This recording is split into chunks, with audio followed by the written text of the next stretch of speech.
मुखालफिन आप पर ये भी इल्ज़ाम लगा रहे हैं कि 2019 में जो आपका मैनिफेस्टो था उसमें से आपने कोई काम नहीं किया और उसी को मुद्दा बनाकर वो घरों घर लेकर जाने वाले हैं।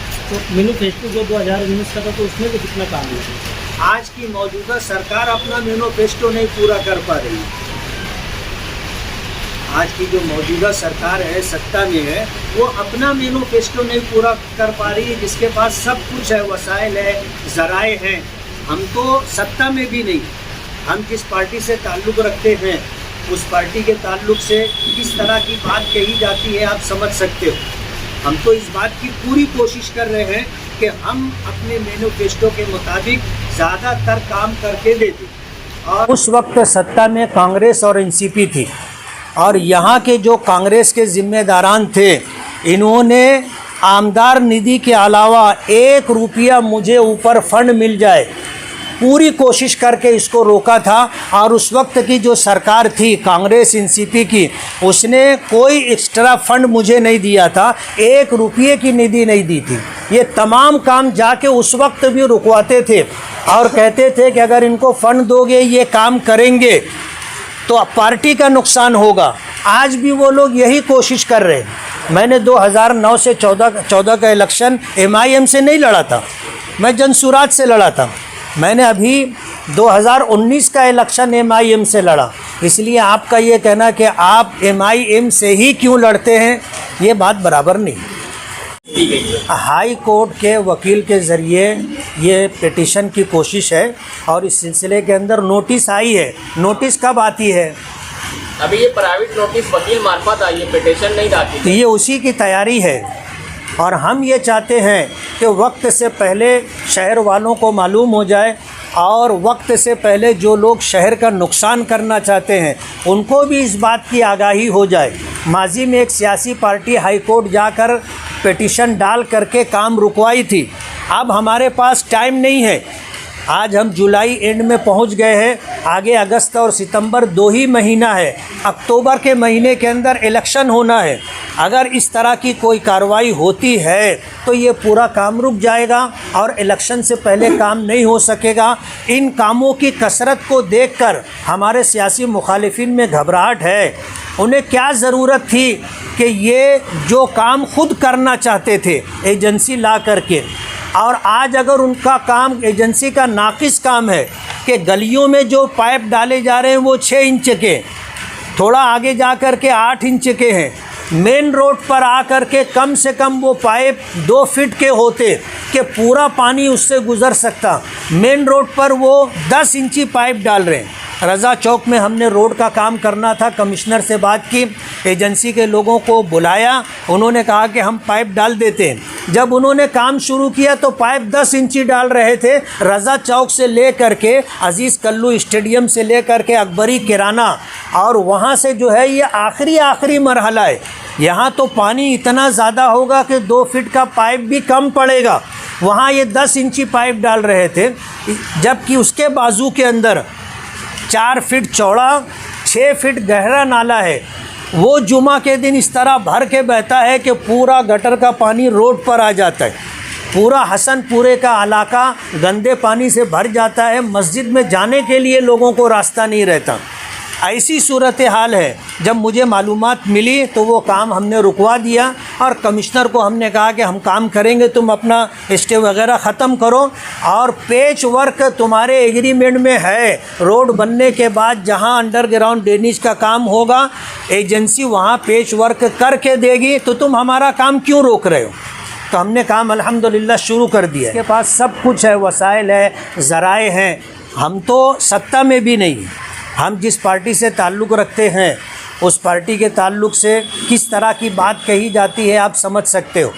हम तो इस बात की पूरी कोशिश कर रहे हैं कि हम अपने मैनिफेस्टो के मुताबिक ज़्यादातर काम करके दे दें और अल्हम्दुलिल्लाह हमारी कोशिशों से हमें इतना फ़ंड मिला है कि आज हमारे हाथ में तकरीबन 32 करोड़ रुपए का फ़ंड है और मज़ीद 30 करोड़ रुपए का फ़ंड इंशाअल्लाह मिलेगा।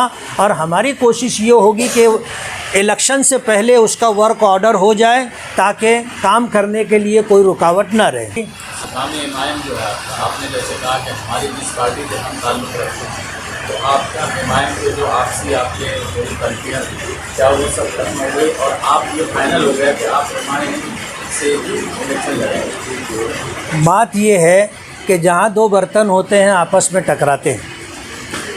कोई ऐसी पार्टी हिंदुस्तान भर में आपको छोटी बड़ी नहीं मिलेगी जिसमें कुछ आपस में इस तरह की बातचीत ना हो। तो ये कोई ऐसा मुद्दा नहीं है जिसकी वजह से हमको आगे इलेक्शन में किसी तरह की दिक्कत आए। हमारी बातचीत चल रही है और इंशाअल्लाह कोई उसका मुस्बत हल निकल आएगा। नहीं, हमारी एक प्राइमरी मीटिंग हुई है और 4 बजे का जो हवाला दिया जा रहा है वो गलत भी नहीं है। जुमा के दिन 4 बजे हम लोग बैठे थे और हम लोगों ने बैठ करके आपस में बातचीत की है। कुछ चीज़ें ऐसी हैं जिस पर बात करना बाकी है। इंशाअल्लाह हम आने वाले दिनों में बैठेंगे और उसका कोई ना कोई हल निकाल लेंगे। अभी भी एमएलसी का चुनाव हुआ तो ऐसी इल्ज़ाम है आपके ऊपर ऐसा कि आप बीजेपी को वोट दिए, शिंदे ग्रुप को वोट दिए। अल्लाह का बहुत बड़ा एहसान है, मैंने कभी बीजेपी को वोट नहीं दिया। और वोट देना ये एक खुफिया मतदान होता है। वोट देने वाले को पता होता है कि उसने किसको वोट दिया। अब जिन लोगों का वोट देने से कोई ताल्लुक़ नहीं है, आज वो इस तरह का इल्ज़ाम लगा रहे हैं। पीछे हमने जो है कांग्रेस को वोट दिया था तो भी बोल रहे थे कि बीजेपी को वोट दिया है। तो ये तो सियासी मुखालफत में चलता रहता है, कोई नई बात नहीं। नहीं, हमारा 10 साल का एग्रीमेंट हुआ है और मेरे पास जो है वो सारे पेपर हैं। बुलंद इकबाल मरहूम, अल्लाह उसकी मग़फ़िरत फरमाए, मेरे और उसके दरमियान ये एग्रीमेंट था और 10 साल का था। उसी बुनियाद पर हमने इनकी दो सीटें हमारे पक्के एरिए से चुनवा करके हमने दी थी। वो उसी एग्रीमेंट का एक हिस्सा था कि ये 2 सीट आप चुनवा करके दो। बदकिस्मती से ऐसा होता है कि एक सीट चुन करके आती, भाई चुन करके आता है, बहन हार जाती है। बहन चुन करके आता है, बहन चुन के आती है, भाई हार जाता है। तो दोनों सीट चुन करके आए। ऐसा उनके दिल में वसवसा आ गया था कि ये दोनों सीट चुन के नहीं आ सकती। तो हमने अपनी ज़िम्मेदारी अल्हम्दुलिल्लाह पूरी कर दी और दोनों सीट हमने चुनवा करके दे दी। गठबंधन में दूसरी पार्टी फरीक सानी की ज़िम्मेदारी है कि 2024 के इलेक्शन में भी गठबंधन में जो शराइत तय हुई थी उसके मुताबिक वो काम करें।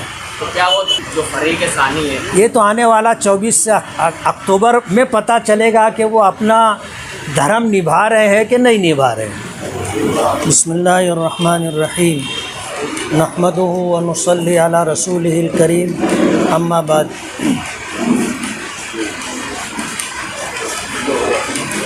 – 2024 असम्बली का इलेक्शन सर पर है। इन 5 सालों में 2019 के इलेक्शन के बाद पहले 2 साल 2020, 21 या 19, 20 ये 2-2.5 साल कोरोना काल होने की वजह से पूरी दुनिया रुक गई थी। सरकार के पास ख़जाने में पैसा नहीं था। शहर के विकास के लिए, कामकाज के लिए जो आमदार निधि थी वही 2 करोड़ और 3 करोड़ रुपया मिली थी। उनके बाद जब कोरोना काल ख़त्म हो गया तो शहर के विकास के लिए हमने जो भी हुकूमत रही, महाविकास आघाड़ी के कुछ दिन रहे और उस सरकार के गिर जाने के बाद महायुति के जो है दिन रहे। इन दोनों सरकारों से शहर के विकास के लिए हमने हर मुमकिन कोशिश करके फ़ंड लाना और फ़ंड का इस्तेमाल करना, ये हमारे प्रोग्राम का एक हिस्सा रहा। आप मीडिया से ताल्लुक़ रखते हो, आपको पता है कि हमने जब काम शुरू किया तो काम शुरू होने के बाद आमदार निधि के कुछ काम टारगेट करके उसे बहुत बिलो डाला गया ताकि वो काम उनको मिल जाए जो टेंडर डाल रहे हैं। और उनका प्रोग्राम ये था कि ये काम ले करके हम काम नहीं करेंगे। जब इस बात की भनक हम लोगों को लगी तो हमने कलेक्टर और डिविज़नल कमिश्नर से बात करके जिन कामों में बहुत बिलो टेंडर डाला गया था हमने उन कामों को कैंसिल करवा दिया। इसके ख़िलाफ़ शहर की एक सियासी पार्टी और उसके ज़िम्मेदारान हाई कोर्ट तक पहुँचे और हाई कोर्ट पहुँच करके डिविज़नल कमिश्नर के इस फैसले के ऊपर स्टे लेने की उन्होंने कोशिश की। ये मामला साल भर, साल डेढ़ साल से चलता रहा और हमारे सारे काम हाई कोर्ट में मैटर होने की वजह से रुके रहे। दरमियान में उन कामों को छोड़ करके दूसरे जो काम थे, जब उन कामों की हमने शुरुआत की तो मालेगांव महानगर पालिका कमिश्नर आयुक्त के ऊपर दबाव बना करके अंडरग्राउंड ड्रेनेज का प्रोग्राम ले करके हमारे तमाम कामों के पर स्टे लाया गया। कमिश्नर की तरफ से स्टे था कि जब तक अंडरग्राउंड ड्रेनेज का काम नहीं हो जाता वहाँ तक रोड का काम ना किया जाए, जबकि सबको इस बात का पता है कि माजी में जितने रोड बन चुके हैं उन रोड और सड़क को तोड़ करके जब अंडरग्राउंड ड्रेनेज का काम किया जाएगा तो रोड का तोड़ा हुआ जो हिस्सा होगा उसको बना करके देना एजेंसी की ज़िम्मेदारी होगी, ठेकेदार की ज़िम्मेदारी होगी। तो हमारा काम रोकने का कोई अधिकार या यूँ कहना चाहिए कि कोई ऐसी बात नहीं थी कि हमारा काम रुकवाया जाता, लेकिन काम रुकवाया गया। जब काम कमिश्नर की तरफ से रुकवा दिया गया तो हम लोगों ने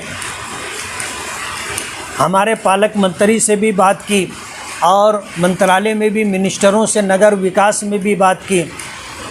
उसके बाद कमिश्नर के साथ एक से ज़ायद मरतबा हमने मीटिंग की और हमने अंडरग्राउंड ड्रेनेज के लिए पूरा प्रोग्राम जानने की कोशिश की।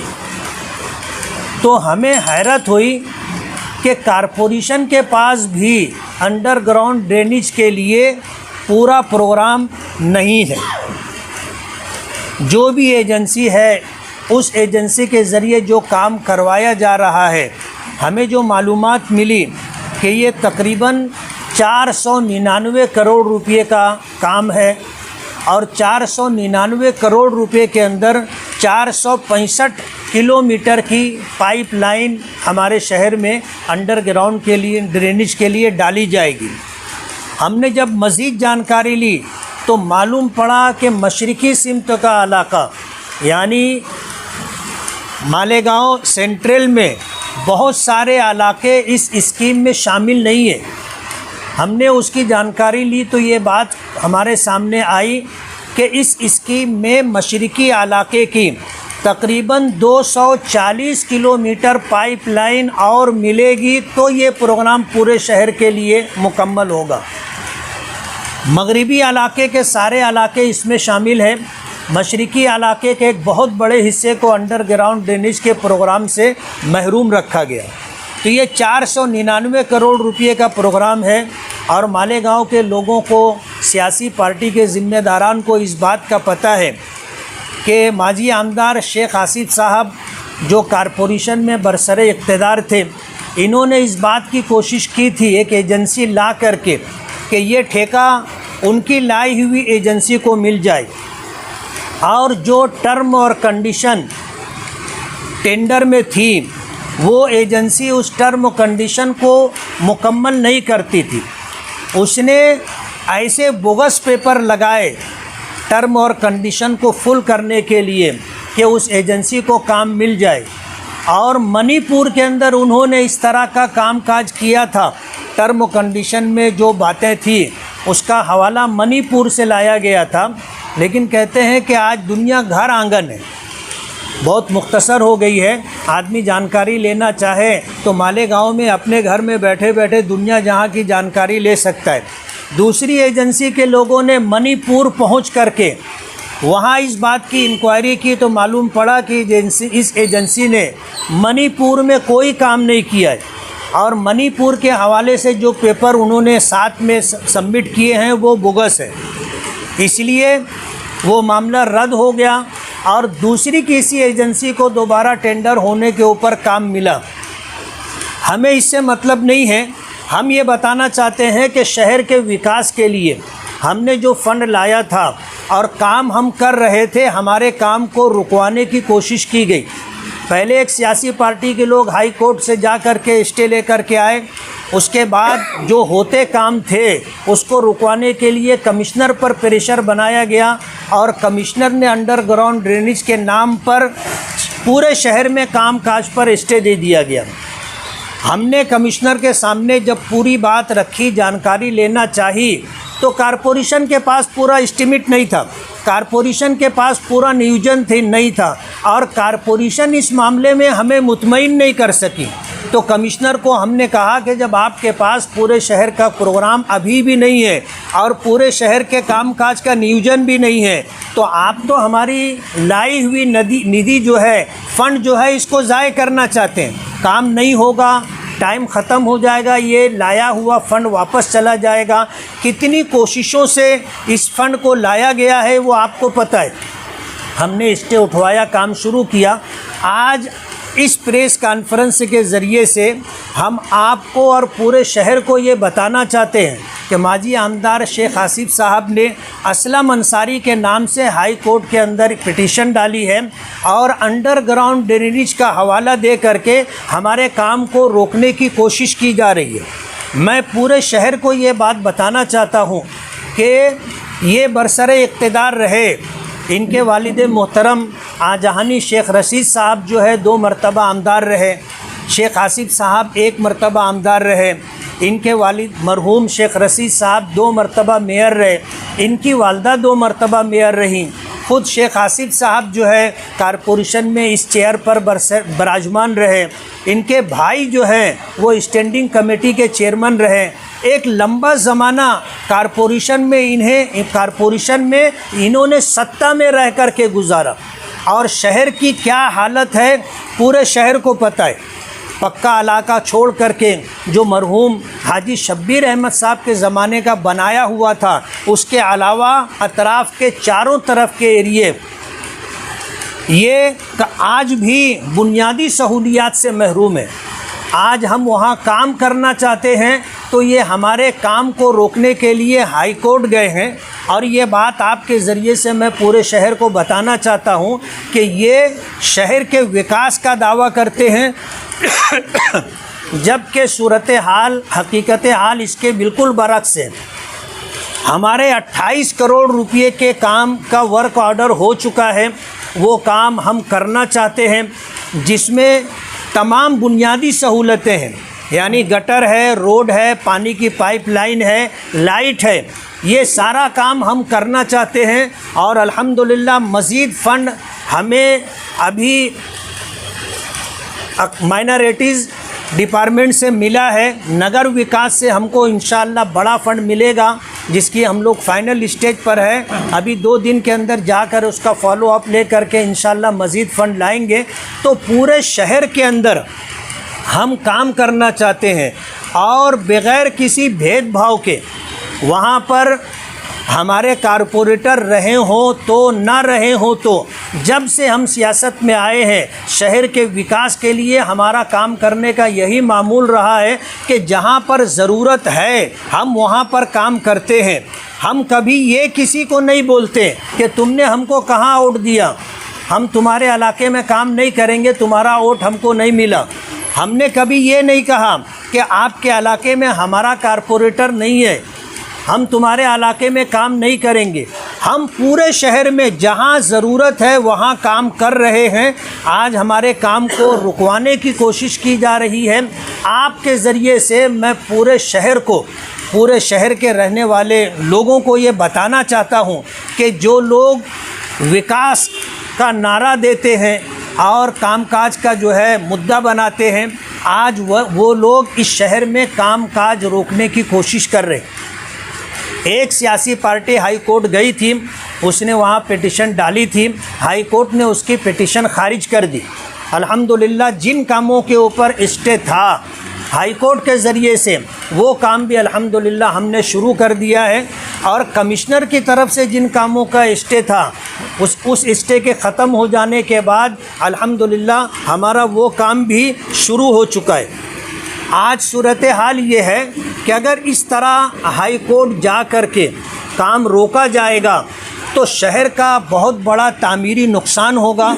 और अंदेशा इस बात का है कि हमने 1000 कोशिशों के साथ जो फ़ंड मंजूर करवा लिया, वर्क ऑर्डर हो चुका, और अगर काम शुरू नहीं होगा और टाइम ख़त्म हो जाएगा तो वो सारा फ़ंड लेप्स हो जाएगा, वापस चला जाएगा, शहर का बहुत बड़ा नुकसान होगा। शहर वालों को ये बात समझ लेना चाहिए कि शहर का दुश्मन कौन है, शहर के विकास और तामीर का दुश्मन कौन है, और शहर में जो इस तरह की सियासत की जा रही है जिससे सियासी पार्टी का कम और शहर वालों का ज़्यादा नुकसान हो रहा है, इस पर शहर के लोगों को ध्यान देना चाहिए।